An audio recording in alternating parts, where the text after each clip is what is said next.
For a long time, the sky felt familiar, predictable, quiet. Every night, telescopes around the world scanned the same dark canvas, finding the same stars, the same planets, the same slow-moving rocks drifting through space. Astronomers knew what to expect. The universe, for the most part, followed rules. Until one night, something didn't. It didn't arrive with a warning. No alarm. No headline. Just a faint streak of light, moving faster than it should. At first, it looked ordinary. Another object slipping along the ecliptic, the flat highway of our solar system where planets travel. These things happen all the time. Space is full of debris, ice, rock, leftovers from ancient collisions. So the object was catalogued, labeled, filed away. Just numbers, coordinates, a name, and for a brief moment, that's all it was. But as the days passed, someone noticed something small, something easy to miss. Its speed. This object wasn't drifting like the others. It wasn't wandering. It was cutting through space. Clean. Direct. Fast. Still, no panic. Fast objects exist. Some come from far away. Some have strange paths. Astronomy is full of oddities, so scientists kept watching, quietly, carefully.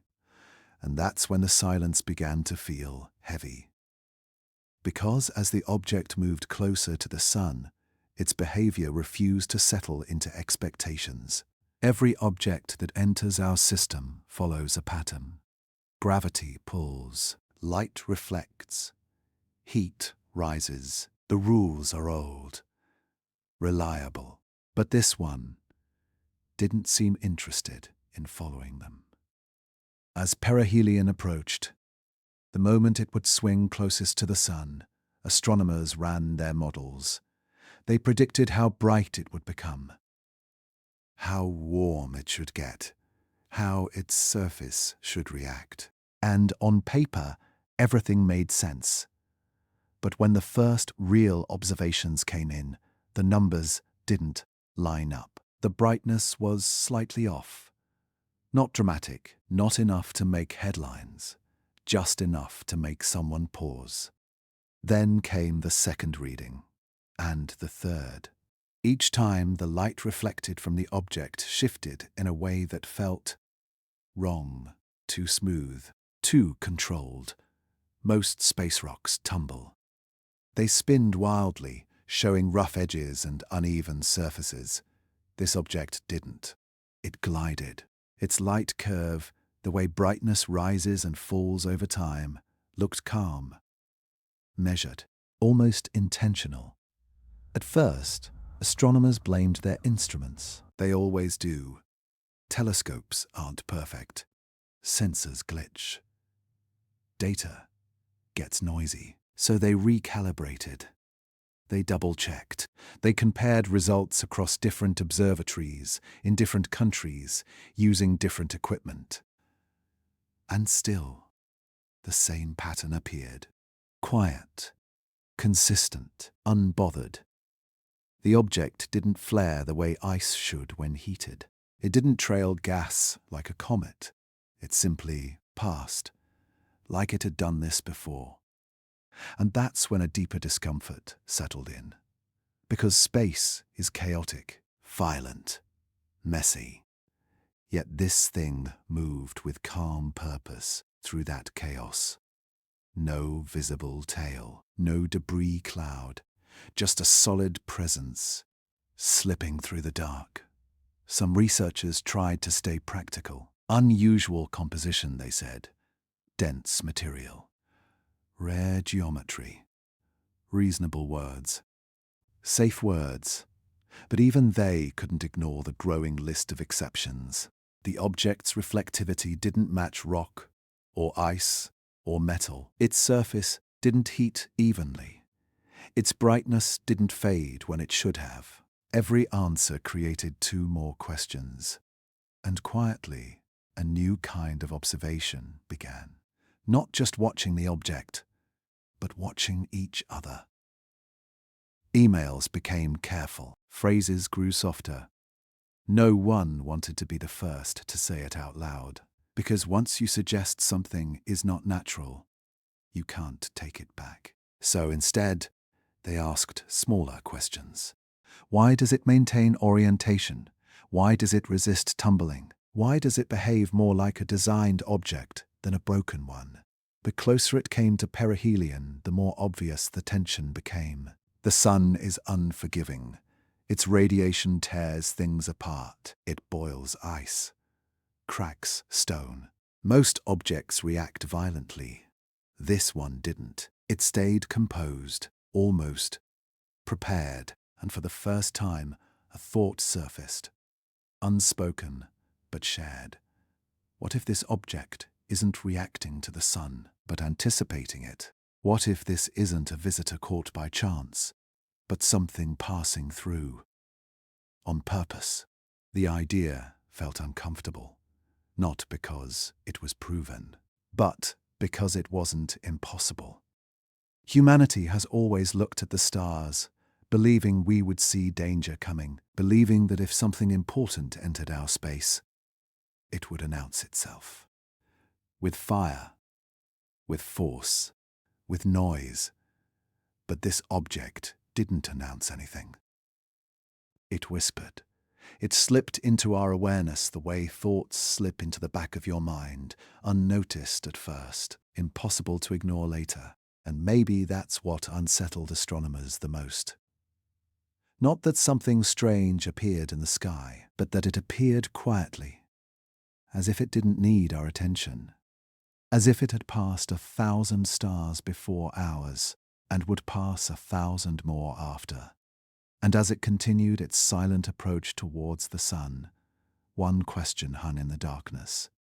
If this object isn't behaving like a natural body, then what exactly have we discovered drifting through the silence? And more importantly, why now? At first, the numbers looked normal. Clean, sharp, reliable. Columns of data filled the screens in observatories around the world. Speed, distance, brightness, size. Everything measured, everything logged. This is the language astronomers trust, more than intuition. Numbers don't panic. Numbers don't imagine things. And yet, something about these numbers refused to sit still. The object's speed was calculated first. Fast, yes, but not impossible. Then, its size. Based on how much light it reflected, scientists estimated how big it should be. A rough shape formed in their minds. Something solid, something ordinary. But when they cross-checked the values, the picture cracked, because the brightness suggested one size, while the motion suggested another. And the reflectivity didn't agree with either. Normally, these values support each other. They lock into place like puzzle pieces. This time, they slid apart. It was subtle at first, a small mismatch, easy to ignore. But astronomy doesn't allow loose ends. Every decimal matters. Every assumption gets tested.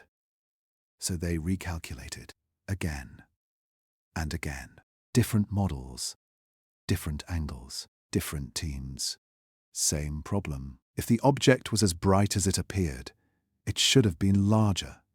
If it was as small as the motion suggested, it should have been dimmer. But it was neither. It was both. As if the object was presenting two truths at the same time. Some called it a shadowing effect. Others blamed surface texture. Maybe it was long and thin. Maybe flat, maybe spinning in a way that fooled the senses. Reasonable ideas, comforting ideas, but none of them fully worked. When astronomers adjusted the shape, the mass didn't fit. When they adjusted the mass, the speed fell apart. Every fix broke something else. And the strangest part? The data itself wasn't messy. No noise spikes. No corrupted signals. The measurements were calm, almost elegant. This wasn't chaos. It was consistency, pointing in the wrong direction. That's when the phrase started circulating quietly in internal discussions. Non-converging solution. A polite way of saying, no matter how we solve it, the answer refuses to agree. And that's rare, because nature, even when strange, usually settles into one explanation. A comet behaves like a comet. An asteroid behaves like an asteroid. This object behaved like a contradiction. Speed without mass. Brightness without size. Motion without drag. Each value made sense on its own. Together, they didn't belong. Some scientists joked about it at first. Maybe it doesn't want to be measured. A laugh, a release of tension. But the joke didn't last. Because as more observations came in, the disagreement grew. Not wildly, precisely. The numbers didn't drift randomly. They disagreed in the same way every time, as if the object had rules of its own. And slowly, a quiet realization began to form. This wasn't a mistake that would disappear with better data. This was the data. One researcher described it later as trying to weigh a shadow. You can measure it. You can see it move. But the moment you try to define it, it slips. Another unsettling detail emerged. The reflectivity wasn't constant, not in a natural way. Most objects reflect light unevenly because of rough surfaces, craters, dust, ice patches. This object's reflectivity shifted smoothly, like a dial being turned. Bright, dim, bright again. No sudden jumps. No chaos, just controlled variation. As if different surfaces were being shown on purpose. Or worse, as if the surface itself was changing. That thought stayed unspoken. For now. Instead, teams focused on eliminating error. They checked star catalogs, removed background interference, accounted for solar glare. Still, the mismatch remained. And then someone asked a simple question. What if it's not one object? A cluster? A loose formation? But that idea collapsed quickly. The motion was too unified, too precise. Whatever this was, it moved as one. Another question followed. What if our assumptions are wrong? Not the data, the framework. What if we're treating this like a natural body, when it doesn't belong in that category at all? That's when the room usually went quiet. Because astronomy is built on categories. Planet, comet, asteroid.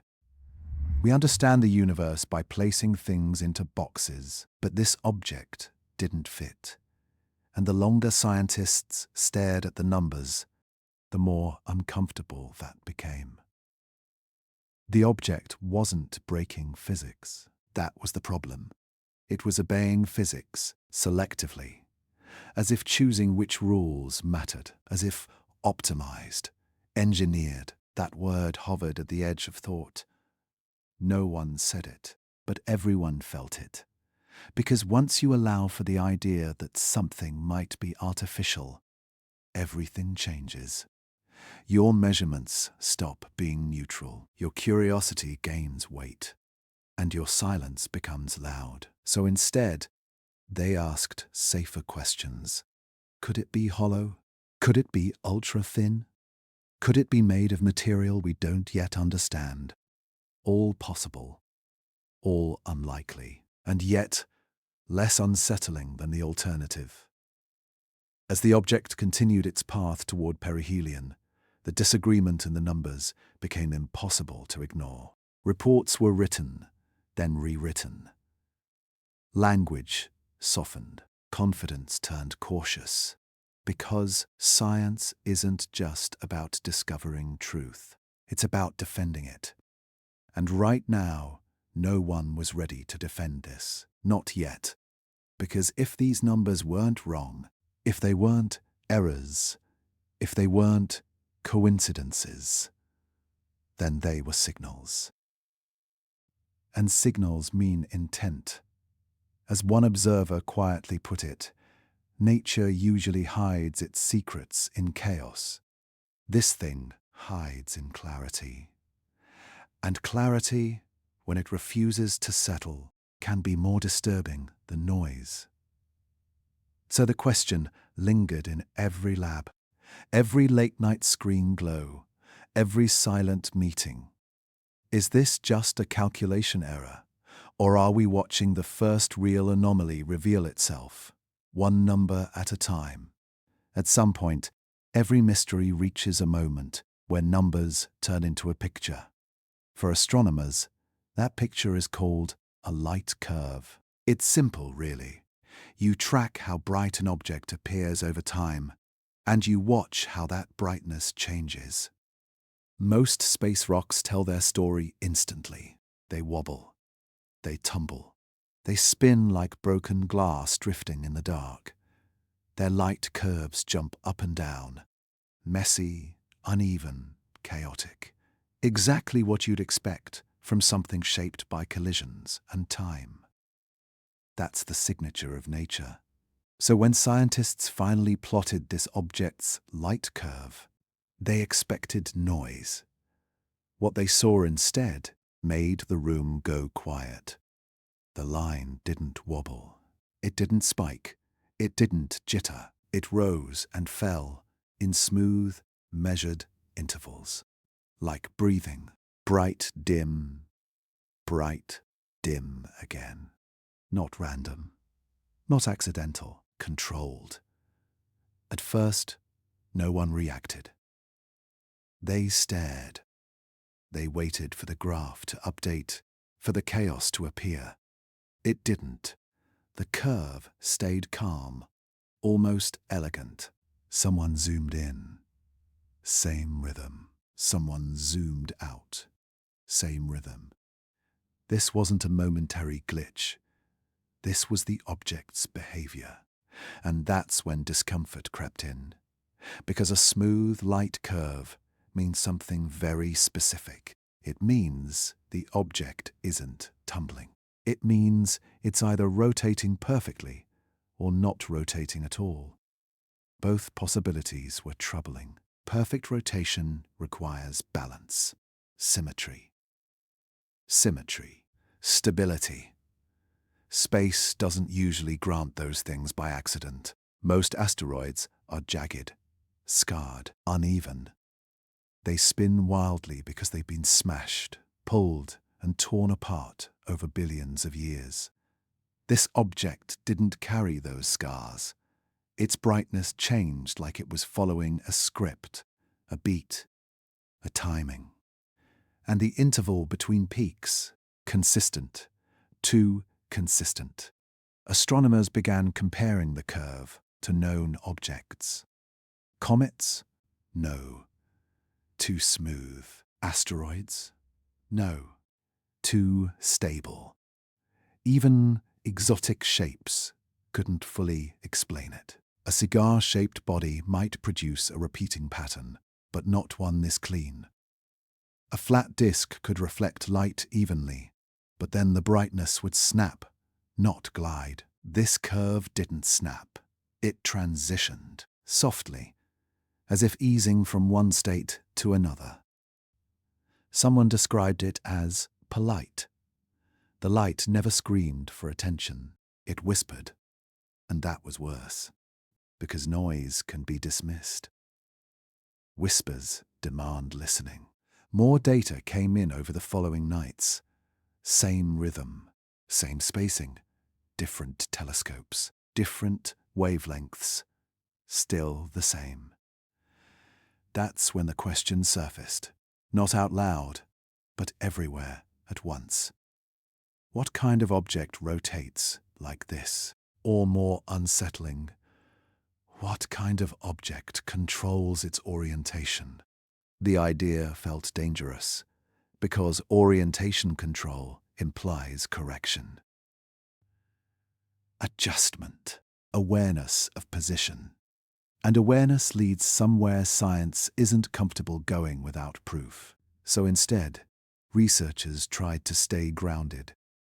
They modeled extreme cases, perfectly uniform surfaces, unusual alloys, strange ice-metal hybrids. Each explanation stretched plausibility, but still fell short. The light curve didn't just repeat, it held phase, meaning the timing didn't drift over days or weeks.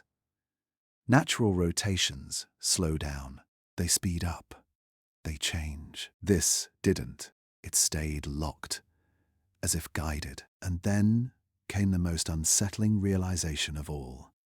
The light curve wasn't just smooth, it was efficient. No wasted motion, no chaotic energy loss, just enough variation to be visible and no more. That's not how debris behaves. That's how systems behave. Designed systems. At this point, a few scientists began asking a different kind of question. Not, what is it? But why does it look like it wants to be seen, but not noticed? Because the brightness wasn't extreme. It didn't flare. It didn't announce itself. If you weren't looking carefully, you'd miss it. Like someone standing perfectly still in a crowd, not hiding, just blending in. And suddenly, the calmness of the curve felt intentional, like restraint, as if the object was minimizing disturbance, passing through without drawing attention. That idea lingered longer than anyone wanted, because if something wanted to pass unnoticed, it would do exactly this.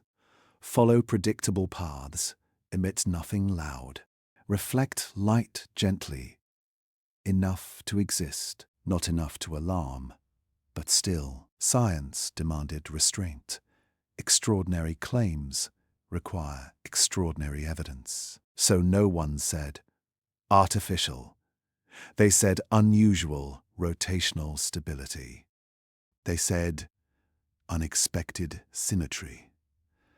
They said anomalous light behavior. Words that kept the door closed while quietly turning the handle. But late at night, when the rooms emptied, when the screens glowed blue against tired eyes, some researchers stared at that curve longer than necessary, tracing it with their fingers, watching the rise, the fall, again and again. And a thought crept in, slow and unwanted. This doesn't look like chaos. This looks like intention disguised as calm. And that's when a deeper fear surfaced. Not fear of invasion, not fear of danger, but fear of irrelevance. Because if something can pass through our system, obeying physics, but not nature, then maybe the universe has always been full of things we never noticed. Not because they were hidden, but because they were quiet. As the object continued toward perihelion, its light curve remained unchanged. No evolution, no breakdown. Just that same smooth rhythm, steady against the noise of the cosmos. And one question followed every new data point. Why would an object with no known origin shine with such controlled rhythm?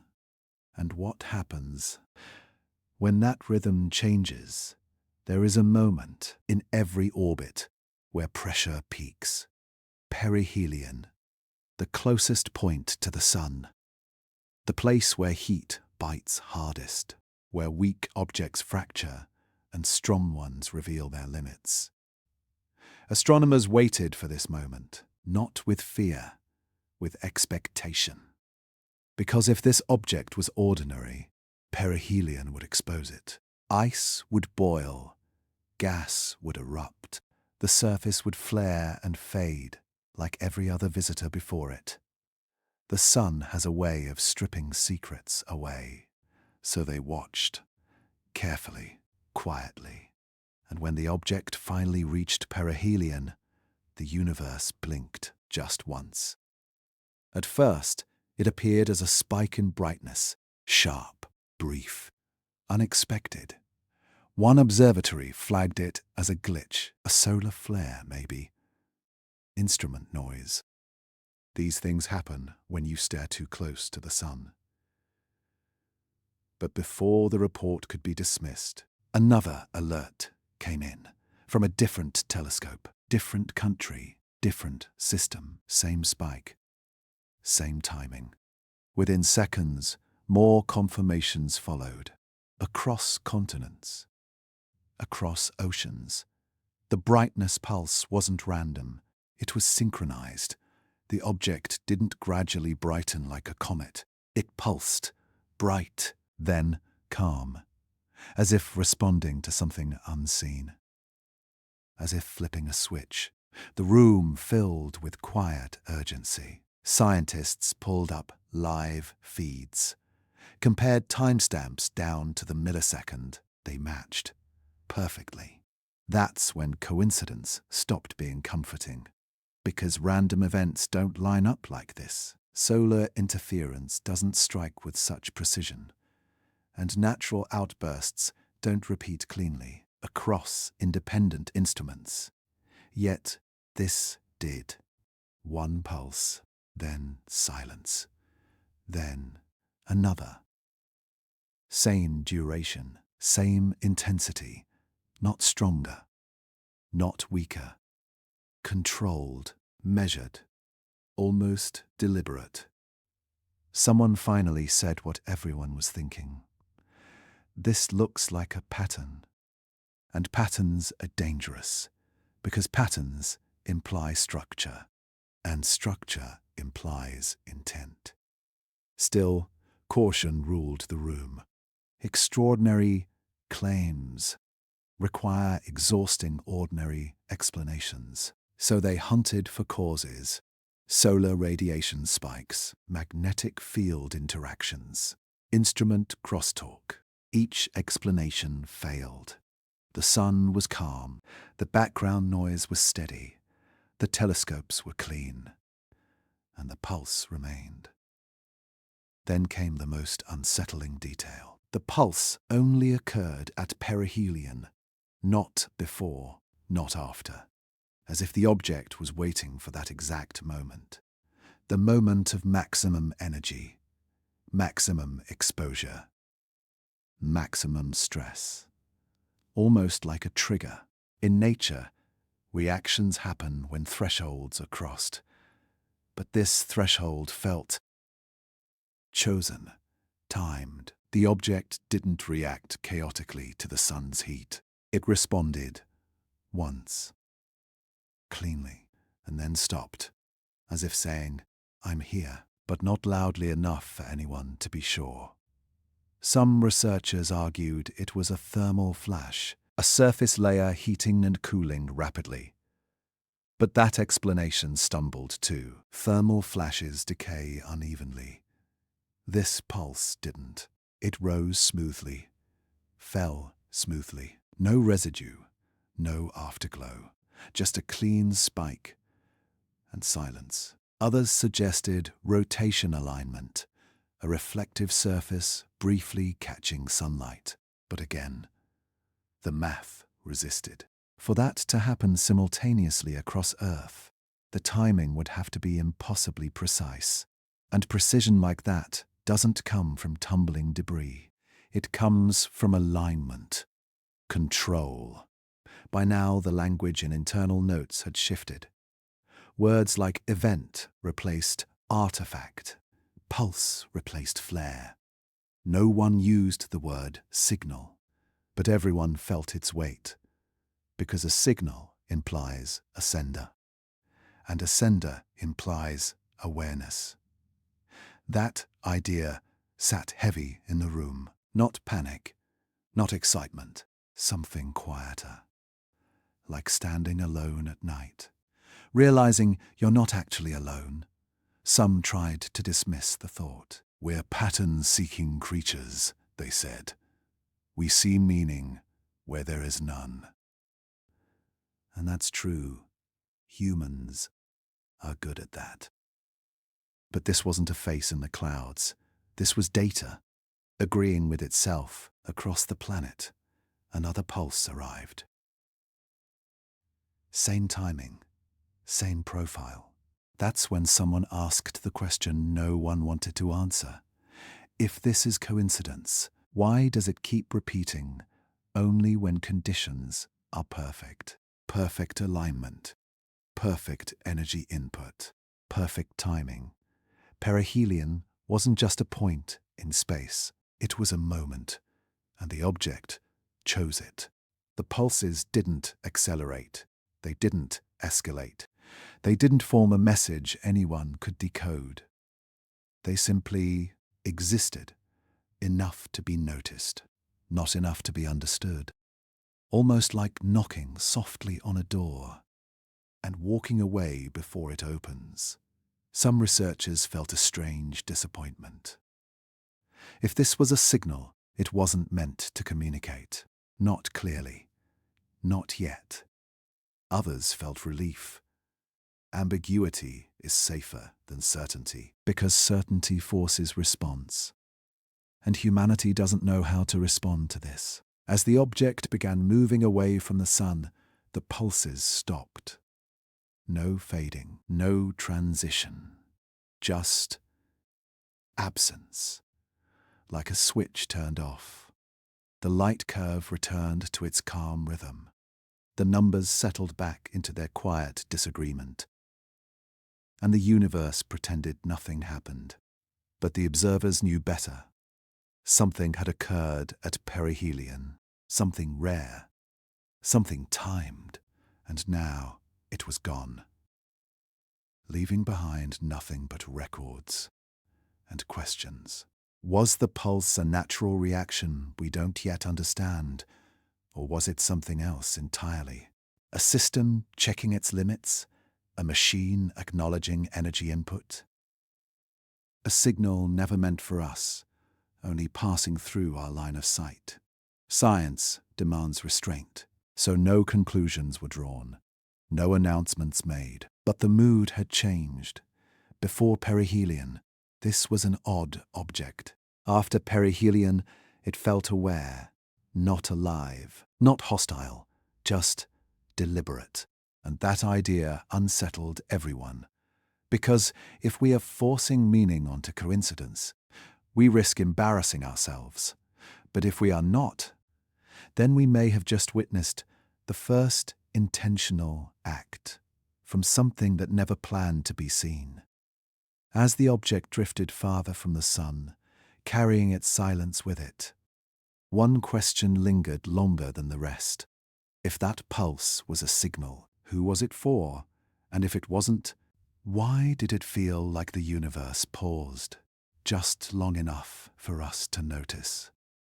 Space is cold, not metaphorically, not poetically, actually cold. So cold that heat struggles to exist at all. Out there, temperature follows simple rules. Closer to the sun, things warm up. Farther away, they cool down. Every object obeys this. Every rock, every comet, every grain of dust. That's why thermal data is trusted. Heat doesn't lie. Or at least, it never used to. After perihelion, scientists expected one thing: a clear thermal signature. The object had just brushed past the sun. Radiation should have soaked into its surface. Heat should linger, then slowly fade as it drifted away. That's the rule.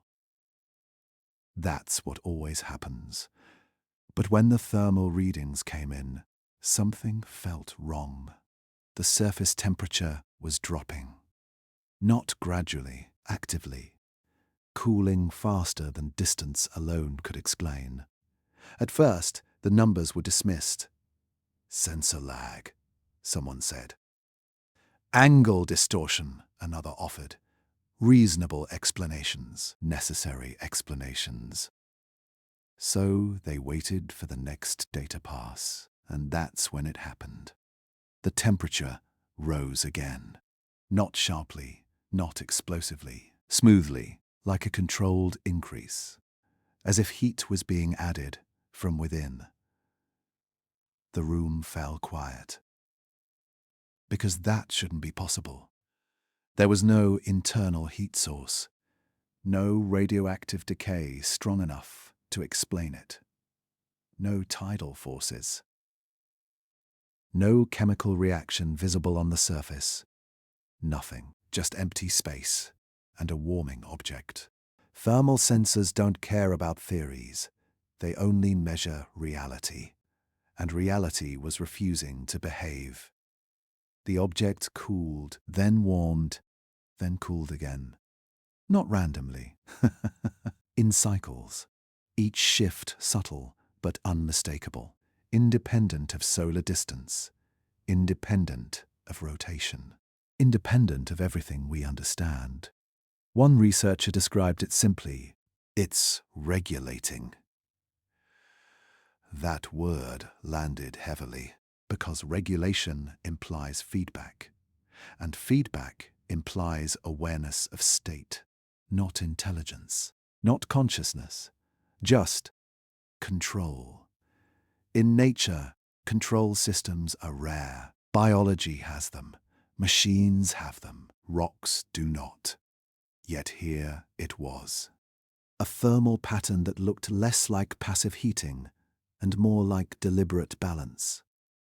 Like a thermostat. The idea was uncomfortable. So again, scientists searched for natural causes. Could it be layered material? A surface that traps heat, then releases it? Possibly. But layered materials don't behave this cleanly. They overshoot. They lag. This didn't. The transitions were smooth, no spikes, no runaway heating, just adjustment. Then came the deeper analysis. Infrared readings showed that different regions of the surface were changing temperature at different times, not chaotic variation, coordinated variation. One side cooled, another warmed, then they swapped. As if the object was redistributing energy, managing it. That's when the word passive quietly left the conversation. Passive objects don't redistribute heat. They absorb, and they lose. This thing appeared to manage. A few scientists pushed back hard. This is overinterpretation, they said. We're projecting meaning. And maybe they were right. Humans are good at that. We see faces in shadows, intent in randomness. But this wasn't a shadow. This was a dataset, repeating itself.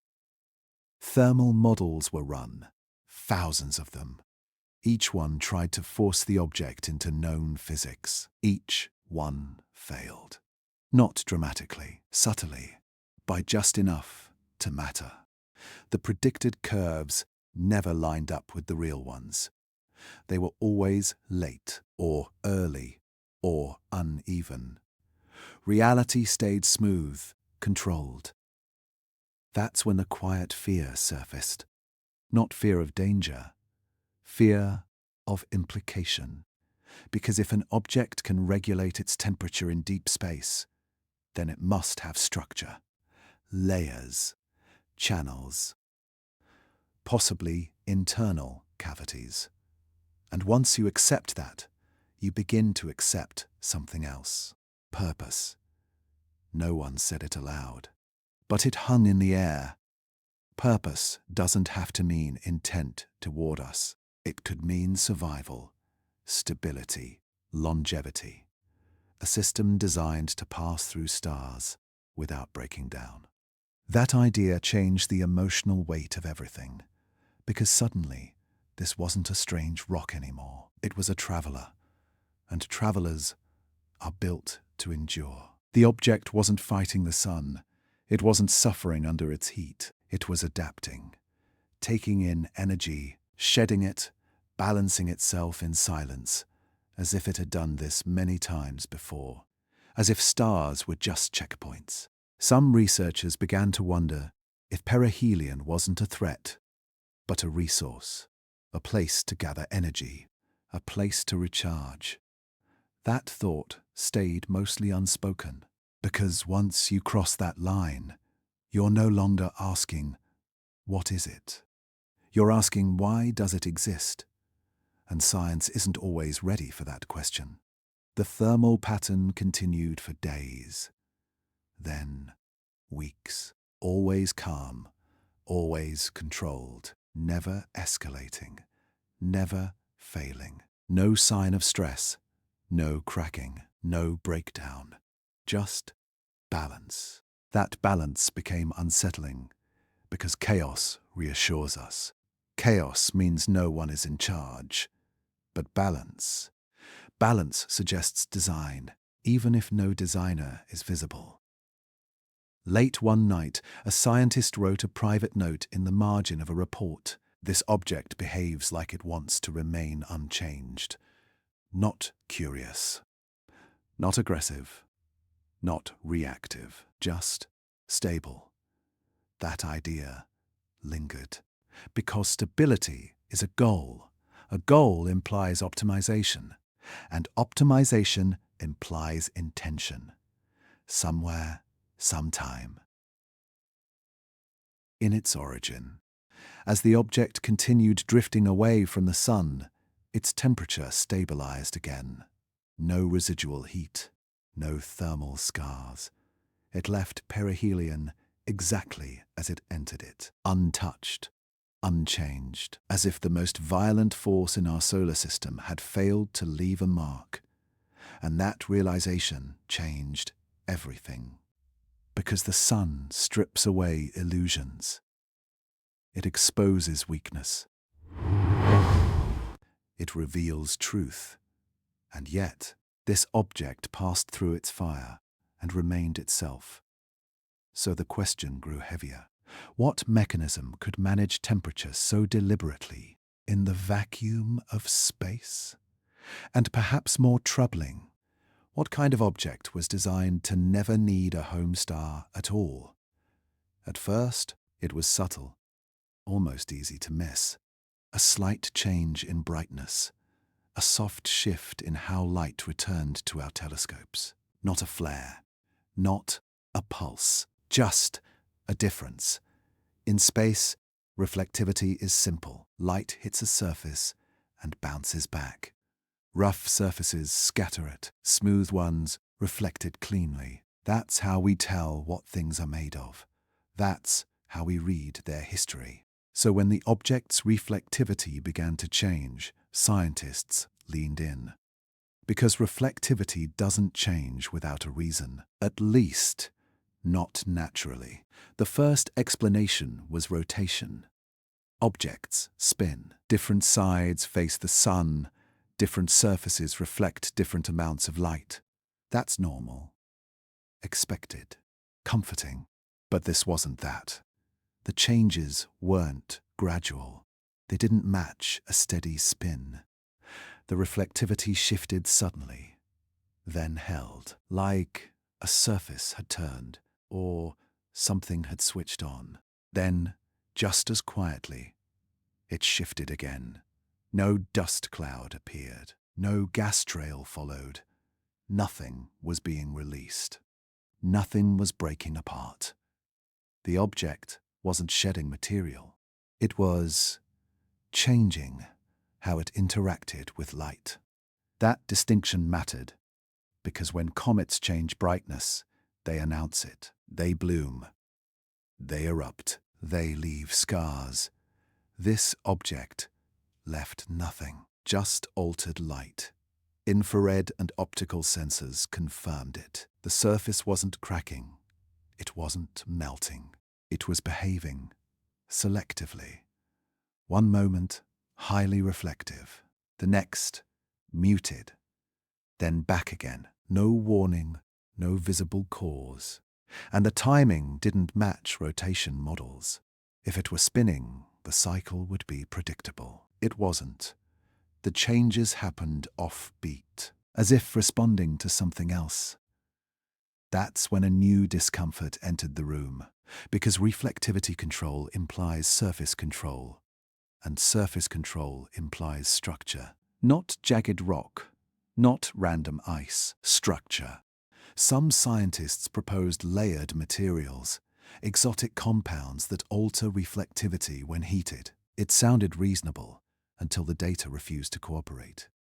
The changes weren't tied to temperature. They weren't tied to solar distance. They weren't tied to spin. They happened when they happened. And always cleanly. No half measures. No in-between states. On or off. Bright or dull. Like shutters opening and closing. Or panels adjusting angle. That thought lingered longer than anyone liked. Because once you imagine panels, you imagine surfaces designed to move, and movement suggests mechanics. Not life, not intent, just engineering. At this point, the word artificial hovered close to the conversation, still unspoken, still avoided, because saying it would change everything.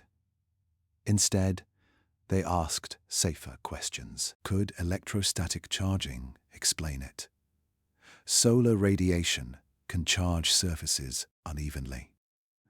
But again, nature is messy. Electrostatic effects fluctuate wildly. This didn't. The reflectivity shifts were stable, purposeful, almost economical. No wasted motion. No randomness. One researcher noticed something else. The reflectivity changes often followed other anomalies. After a thermal shift, after a light pulse. Like responses. As if the object wasn't just reacting, but adjusting. That was harder to ignore. Because reaction is passive. Adjustment is active. And active systems have goals. Not motives. Goals. Stability, efficiency, preservation. The object seemed less like debris and more like something passing through space while protecting itself. Shielding, balancing, adapting, without noise, without excess, without attention. That quietness became disturbing. If this were artificial, it wasn't trying to communicate. It wasn't exploring. It wasn't observing us. It was traveling. And travelers don't stop to explain themselves. Some scientists tried to push back emotionally. This doesn't mean anything, they said. We're seeing patterns because we're looking too hard. And maybe that was true. But the data didn't feel stretched. It felt restrained. As if the object was doing the minimum necessary to remain intact, the minimum necessary to remain unnoticed, which raised a new question.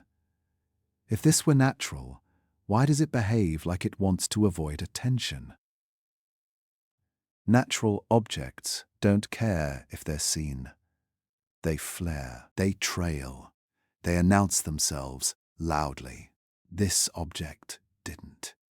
It adjusted just enough to pass safely. The reflectivity problem deepened over time. More observations, more shifts, always subtle, always controlled, never dramatic, like a machine running in low-power mode. And the longer scientists watched, the clearer one thing became. This wasn't chaos. This wasn't damage. This was choice. Not conscious choice, functional choice, design choice. No one said it out loud, but everyone felt the weight of it. Because if an object can change how it reflects light without spinning, without shedding material, without reacting to heat, then we're not just watching space debris, we're watching a system. a system designed to endure space itself. As the object continued its journey away from the sun, its reflectivity settled again, quiet, neutral, as if it had completed whatever adjustment it needed. And once more, the universe returned to silence. But the observers didn't. They stared at the screens a little longer, replayed the data one more time, because the question refused to go away. Are we witnessing an unusual natural rotation or an artificial adjustment hiding in plain sight? And if it is artificial, how many others have already passed through our sky without us ever noticing at all? There's a moment in every investigation where the noise stops, not because answers are found, but because questions become dangerous. That moment arrived quietly. No alarms, no announcements, just a pause. Draft papers sat unfinished. Emails were written, then deleted. Meetings ended without conclusions. For the first time since the object was discovered, the data didn't move forward. It hovered. Scientists are trained to speak through evidence, to publish, to explain. Silence is not their instinct. And yet, silence spread, not coordinated, not ordered, natural, like everyone had reached the same invisible edge and stopped. In conference rooms, words changed, sentences grew longer, more careful. We observe replaced we conclude. Suggests replaced indicates. Certainty softened into possibility, because certainty carries responsibility. And right now, no one wanted that weight. It wasn't fear of being wrong. Scientists are wrong all the time. That's part of the process. This was different. This was fear of being right. Because the data wasn't collapsing under scrutiny. It was holding. Every anomaly still stood. Every inconsistency remained clean. Light curves stayed smooth. Thermal patterns stayed controlled. Reflectivity shifts stayed deliberate. Nothing faded with time. Nothing explained itself away. And the longer the object drifted, the less comfortable the explanations became. In private discussions, researchers began asking each other questions they never put in writing. How far can we go before this stops being astronomy? What happens if this isn't natural? What do we do with that? Those questions didn't have equations. They didn't have error bars. They had consequences. Because science doesn't exist in isolation. It shapes how humanity sees itself. And right now, the implications felt heavy. If this object truly behaved like a system, then someone, somewhere, had built something that crossed interstellar space. Not visited, not explored, passed through. That idea unsettled more than the thought of aliens ever had. Aliens imply presence. This implied indifference. Meetings ended with phrases like, "We need more data. We should wait. Let's be careful." No summaries, no bold statements. Just deferral. Because the data was no longer just data. It was a mirror, and people weren't sure what they saw reflected back. Some scientists worried about public reaction. Not panic, confusion, loss of trust. If the universe suddenly felt less empty, less passive, what would that do to us? Others worried about professional credibility. Careers are built on careful claims. One wrong word, one overreach, and everything collapses. But beneath those practical fears was something quieter, something human. The discomfort of standing at the edge of a truth you didn't expect to find. Trained observers are taught to push forward, to question everything, except sometimes the question pushes back. This object wasn't communicating. It wasn't explaining itself. It wasn't escalating. It was simply existing, persisting, and that made it harder to frame. How do you publish uncertainty? That feels intentional. How do you describe something that behaves too well? In one closed meeting, someone asked a simple question. What if we're not supposed to understand this yet? No one answered, because that question didn't belong in science. But it wouldn't leave. The object had not done anything dramatic. No collision. No transmission burst. Nothing that demanded urgency. And yet, it had changed the tone of the room, changed how people spoke, changed how they hesitated. Silence became the safest option, not because of fear of ridicule, but because every explanation felt incomplete.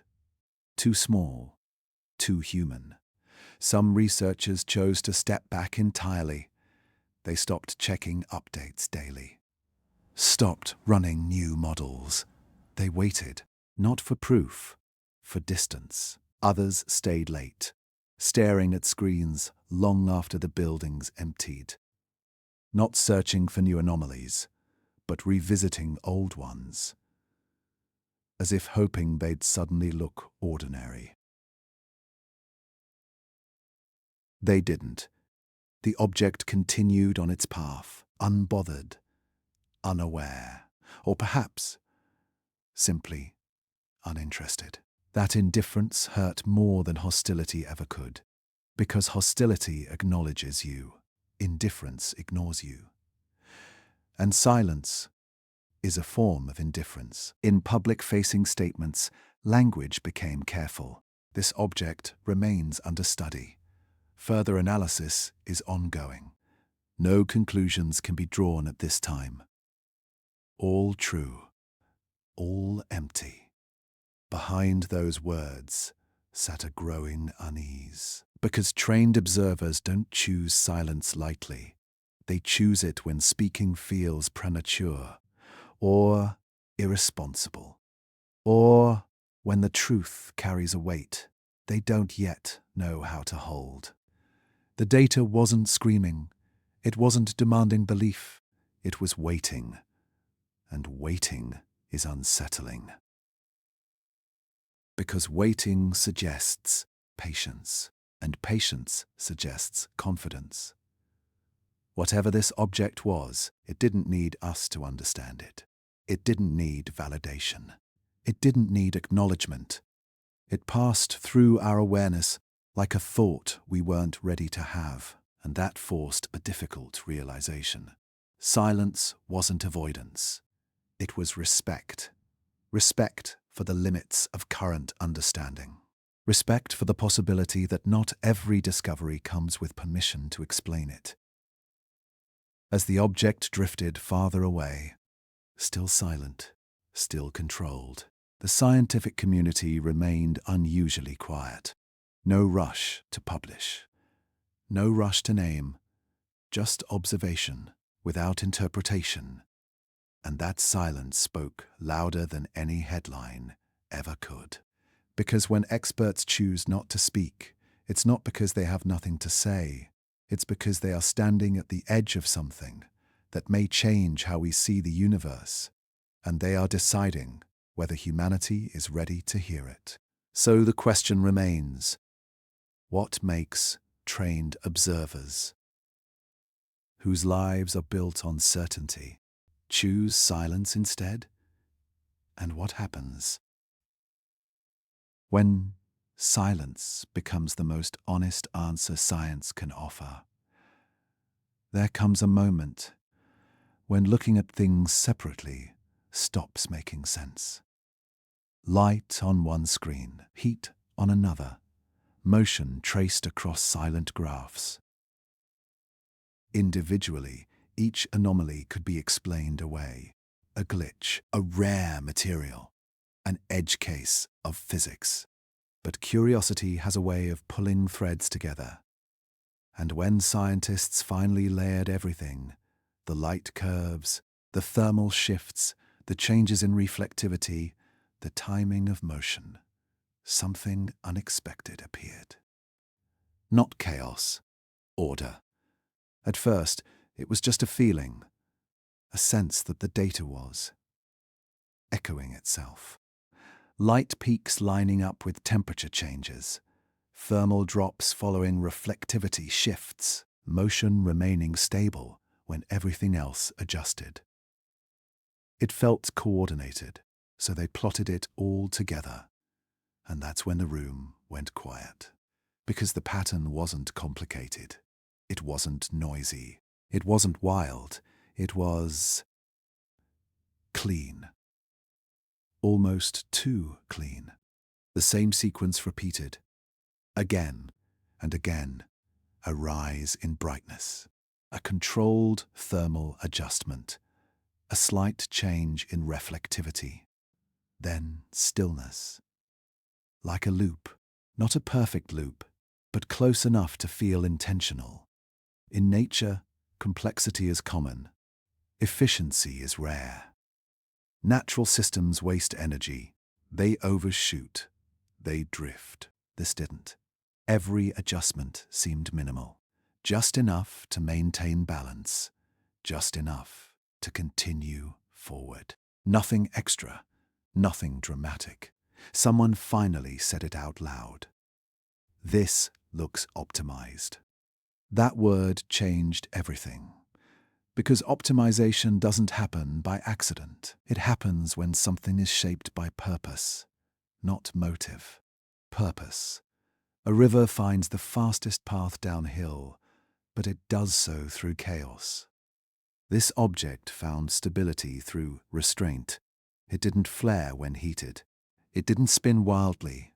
It didn't lose mass. It adjusted, as if following a rule book we don't have. The pattern wasn't trying to communicate.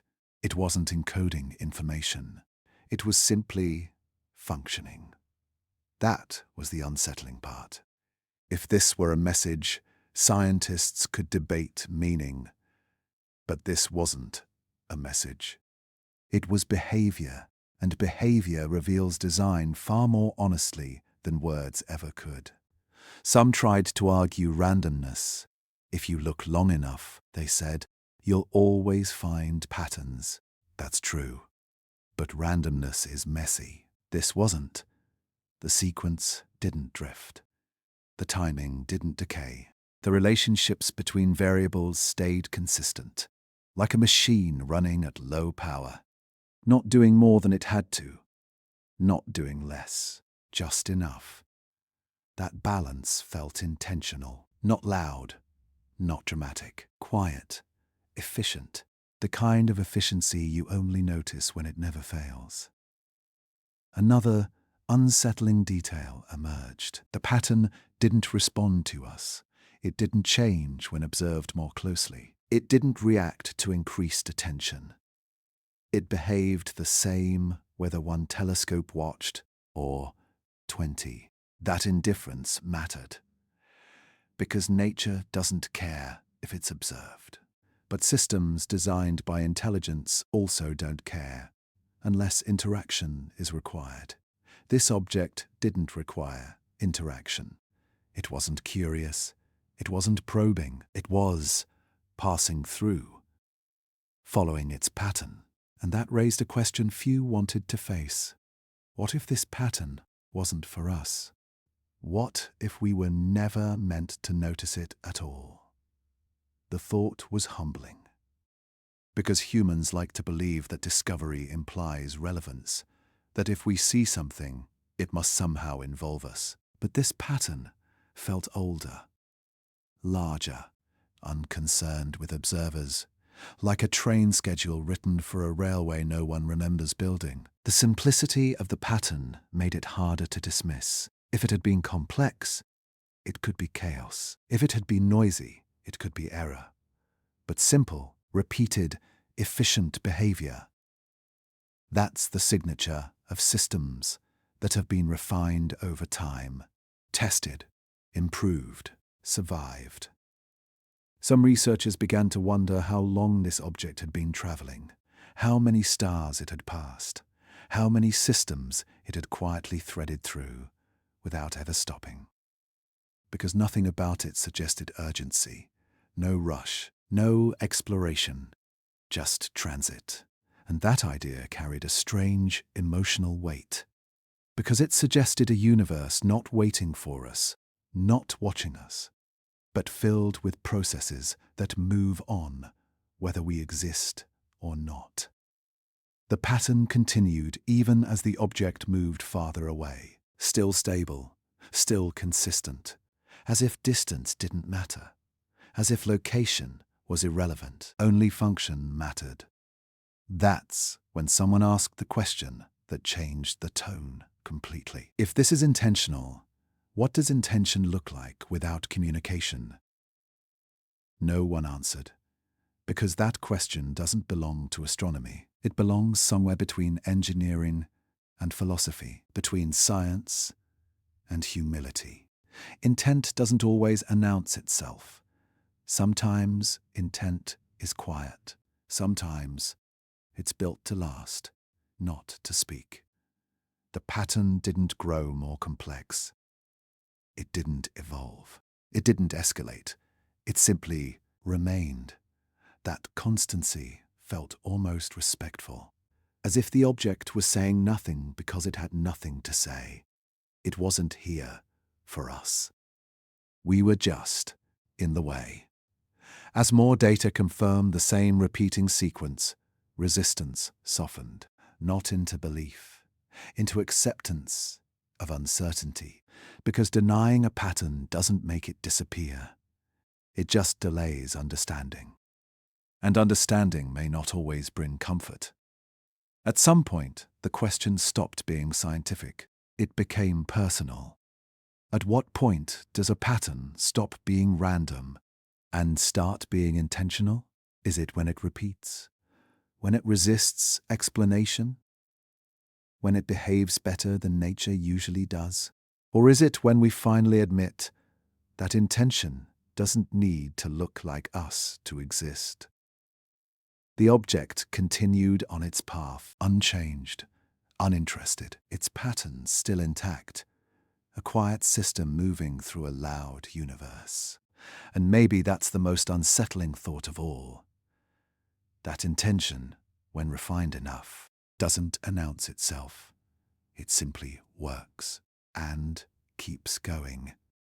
Whether we're ready to understand it or not, every object in space has a story.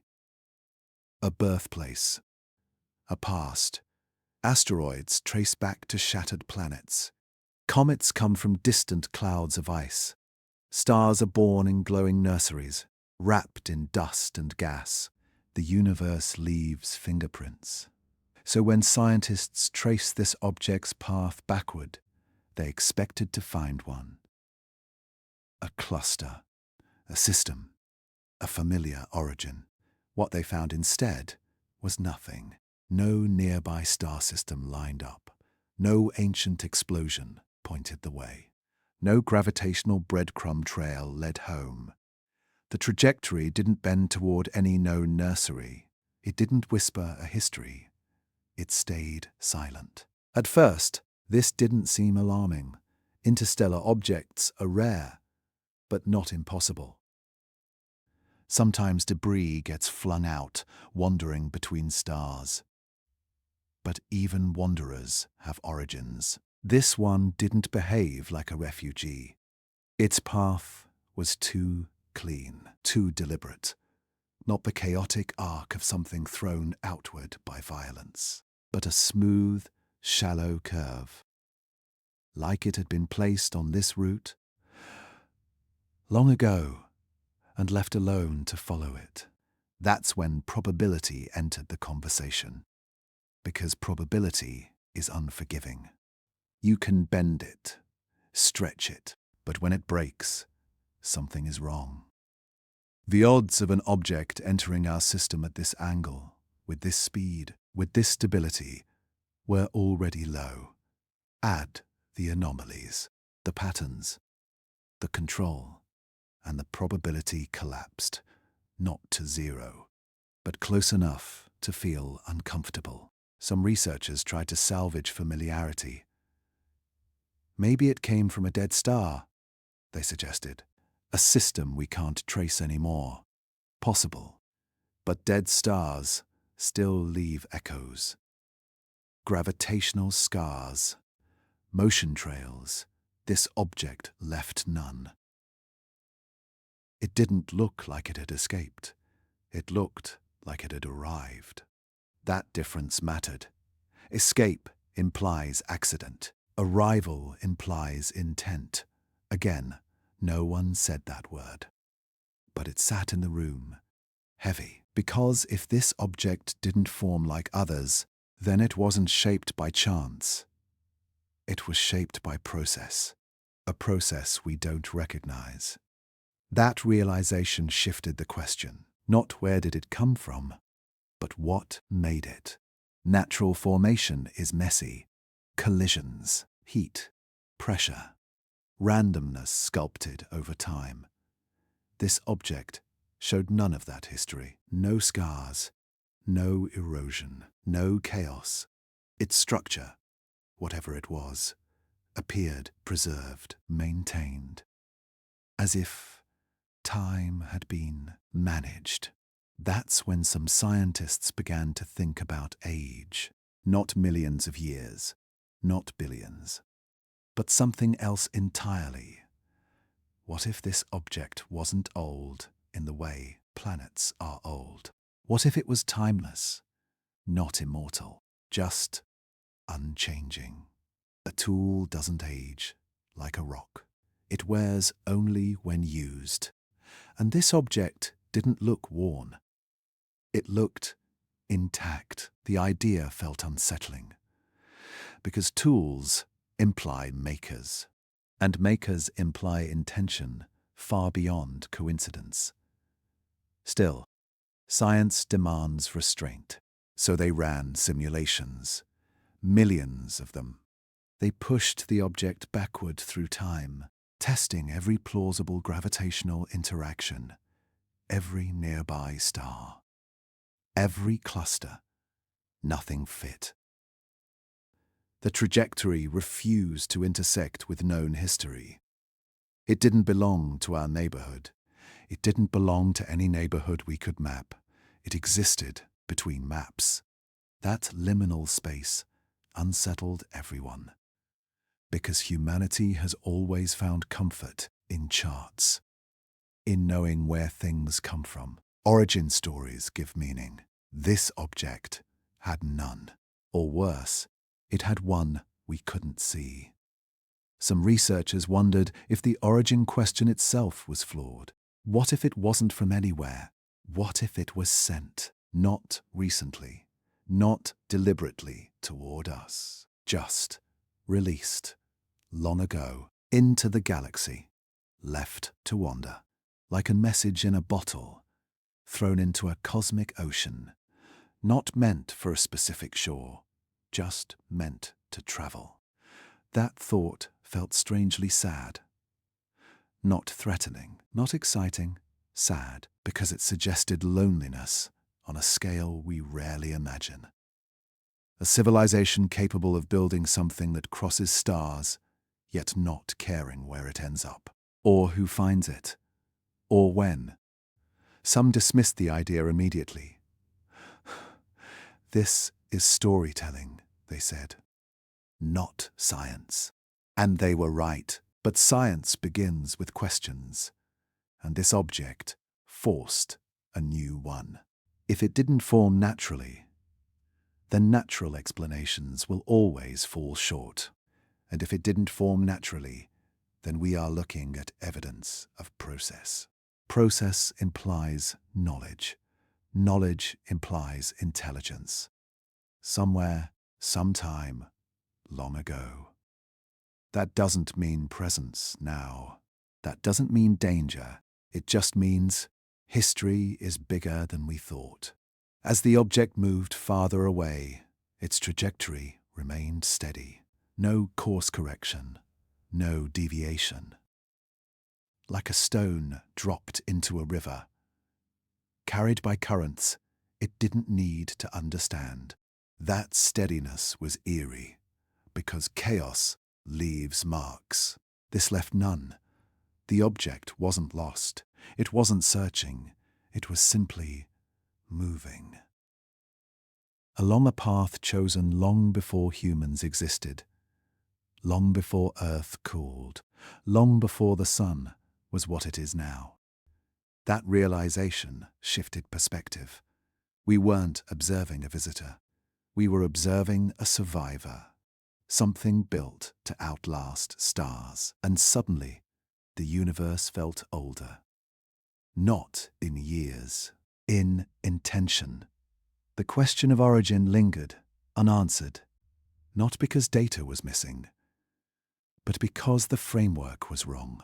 We were asking where it came from, when maybe we should have been asking why it was made at all. That question doesn't fit neatly into astronomy. It belongs somewhere deeper, somewhere quieter, where curiosity meets humility. As the object faded into the dark, its past remained invisible. No birthplace, no history, just motion, just presence. And one final unsettling thought: if something like this can exist without an origin we recognize, then how many other processes are already unfolding in the universe? Processes we mistake for silence simply because we don't yet know how to listen. For a long time, the story belonged to scientists. Quiet rooms, dim screens, careful language. But stories don't stay contained forever. They leak. A phrase here, a headline there, an unusual object, unexplained behavior, no clear answers. And slowly, the public began to notice. At first, curiosity, then discomfort, because this wasn't framed like a discovery we've heard before. No new planet, no distant galaxy. This was closer. Not close in distance, but close in implication. People asked simple questions. What is it? Where did it come from? Why can't they explain it? And the answers felt thin, careful, guarded. That careful tone did something unexpected. It didn't reassure. It unsettled, because humans trust confidence. And here, confidence was missing. Social feeds filled with speculation. Some dismissed it as hype. Others leaned into fear. But beneath the noise, something quieter was happening. A shift. Not in belief, in perception. For generations, we've looked at the universe as a backdrop. Beautiful, vast, silent. Something we observe without being observed back. Even when we imagined life elsewhere, it was distant, hypothetical, waiting. This was different. This wasn't life waving hello. This was something behaving purposefully. Something that didn't announce itself. Something that didn't care if we noticed. And that idea changed how people felt when they looked up. The night sky didn't feel empty anymore. It felt occupied, not crowded, just not alone. Philosophers began weighing in. So did engineers, writers, artists, because the question wasn't scientific anymore. It was existential. If something artificial exists in the universe, and it's already moving through our space, then we are no longer observers at the edge of existence. We're participants, even if we didn't choose to be. That realization brought unease. Not panic, unease. The kind that lingers, the kind that follows you outside at night when you look up at the stars a little longer than usual. Some people felt small, others felt awakened. Because discovery doesn't just reveal new facts, it reveals new limits. And this discovery hinted at a limit humanity hadn't crossed yet.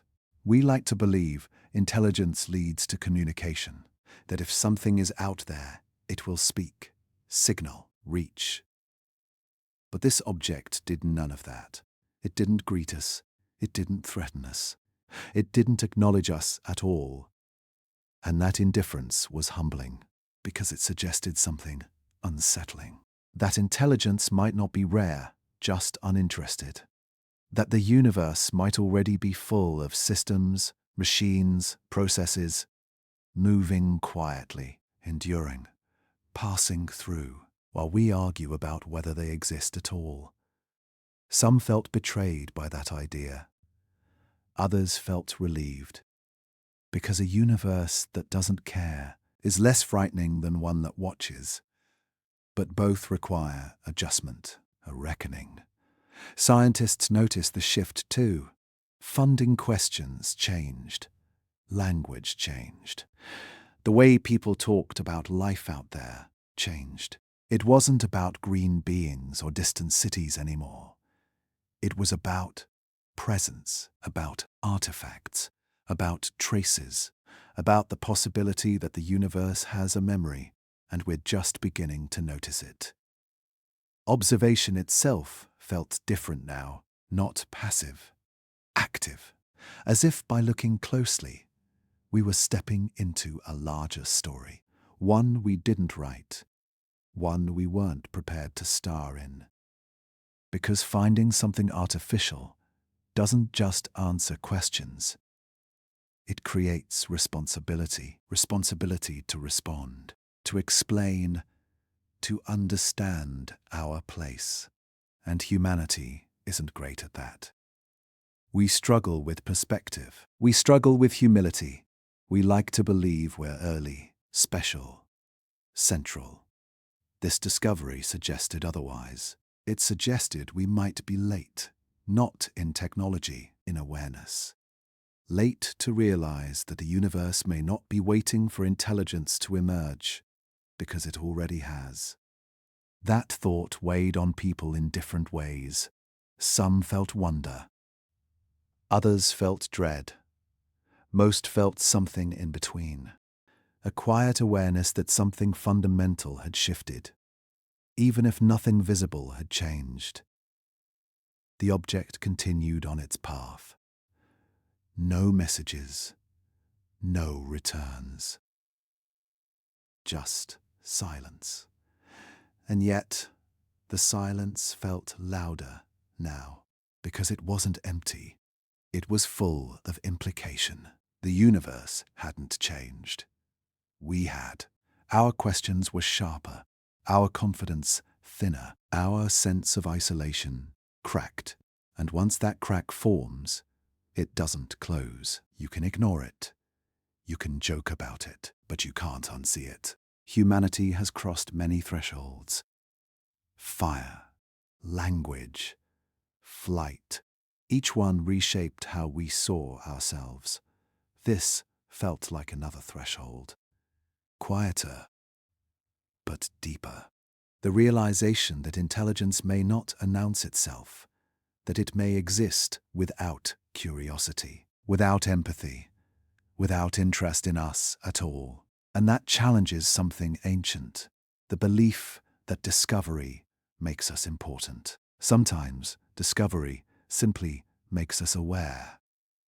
As the conversations grew, one question kept returning, not shouted, not argued, just whispered. Are we prepared, not for contact, but for the understanding that the universe may already be awake, and has been, long before we learned how to listen? In the end, there was no climax, no final burst of light, no last transmission, no reveal, just distance. As the object moved farther away from the sun, farther from Earth, something subtle happened. The pulses stopped, not slowly, not dramatically. They simply ended. One cycle, present. The next, gone. No farewell, no pattern change, no closing act. The monitors stayed on, the instruments kept listening, but the universe offered nothing back. At first, scientists assumed delay. Signals can lag. Data can arrive late. So they waited. Hours. Days. Nothing. The light curve remained calm. The thermal patterns flattened. Reflectivity settled into neutrality.